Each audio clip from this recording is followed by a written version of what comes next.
Mein Name ist Anna Müller, ich bin Pferdewirtschaftsmeisterin und leite den Familienbetrieb Islampferde am Töring. Wir haben insgesamt 75 Islampferde hier, die sich aufteilen in eine große Reitschule, dann haben wir Zuchtbetrieb und Pensionsbetrieb.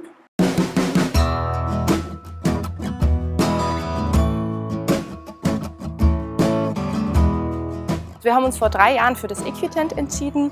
Wir wollten eine Reithalle bauen und haben uns überlegt, okay, was ist für uns sinnvoll? Und da wir hier im Außenbereich ein festes Gebäude auch das bei uns mit der Genehmigung schwierig ist, war mit ein Grund, warum wir uns eben für diese Zeltbauweise entschieden haben. Und natürlich auch der Kostenfaktor, ganz klar, weil das einfach auch günstiger ist.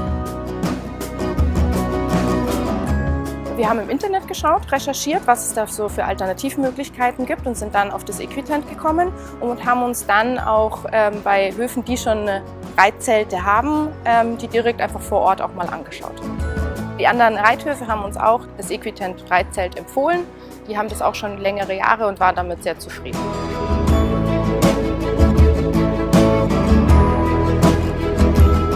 Bei uns ist das Glück, dass immer leichter Wind geht. Dann ist es hier auch angenehm, weil die Windschutznetze doch ein bisschen Wind auch durchlassen, was es im Sommer recht angenehm macht.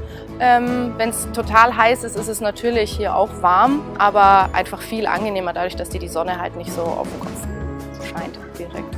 Also im Winter ist es auch sehr angenehm hier. Dadurch, dass wir durch die Windschutznetze einen guten Luftaustausch haben, ist es nicht so extrem kalt, wie es oft in geschlossenen Reithallen ist.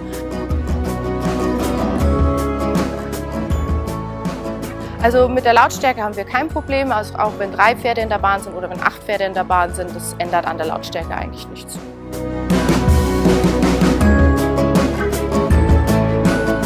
Der Aufbau ging sehr unkompliziert. Also sie haben uns auch zugesagt, dass die Halle in 3 Tagen steht und so war es auch. Also das ging wirklich total schnell. Wir haben nur ein bisschen den Untergrund herrichten müssen, dass halt alles schön eben ist, damit die Arbeiter natürlich auch gut arbeiten können. Und dann war das wirklich ratzfatz, in 3 Tagen stand das Zelt, obwohl uns ein Gewitter dazwischen gekommen ist. Also das war wirklich gut. Da waren wir sehr zufrieden. Wir haben jedes Jahr ein Reitturnier über zwischen 120 und 150 Starter. Also dieses Jahr haben wir Premiere wirklich mit 150 Startern. Die Reithalle geben wir für die Turnierteilnehmer immer frei zum Abreiten, dass sie ihre Pferde auf die Prüfung vorbereiten können und die wird immer sehr gerne genutzt. Also auch die Turnierreiter sind immer sehr zufrieden und freuen sich immer, wenn sie in die Halle dürfen und ihre Pferde auf die Prüfung vorbereiten.